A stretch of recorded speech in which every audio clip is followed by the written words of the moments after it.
Hi friends, இன்றைக்கி ஒரு எண்ணெய் கத்திரிக்காய் குழம்பு செய்யலாம். இது தஞ்சாவூர்லேருந்து ஒரு ஃப்ரெண்டு கேட்டிருந்தாங்க. ஃபஸ்ட்டு கடாயில் எண்ணெய் ஊற்றிட்டு நல்லெண்ணெய் சேர்த்துக்கிறேன். ஃபஸ்ட்டு கத்திரிக்காவை போட்டு நல்லா வதக்கிக்கணும். நல்லா அதுலேயே அது வந்துடணும். இப்போது வெங்காயம், தக்காளி, பூண்டு, கருவேப்பிலை ரெடி பண்ணி வச்சுருக்கேன். இப்போ நல்லா வதங்கிடுச்சு பாருங்கள். நல்லா வதங்கினதுக்கப்புறம் மறுபடியும் எண்ணெய் ஊற்றிட்டு அதில் சீரகம், சோம்பு, மிளகு, பூண்டு, இஞ்சி, சின்ன வெங்காயம் எல்லாத்தையும் போட்டு வதக்கிக்கணும். தக்காளி போட்டு அதையும் நல்லா வதக்கிடுங்க.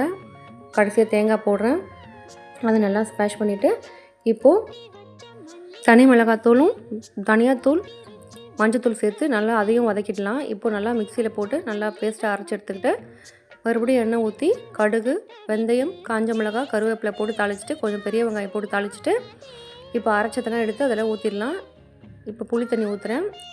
குழம்பு கொதிச்ச உடனே கத்திரிக்காய் போட்டு இறக்குனா குழம்பு சூப்பராக ரெடி ஆகிடுச்சு. நீங்களும் இதே மாதிரி ட்ரை பண்ணி பாருங்கள். தேங்க்யூ.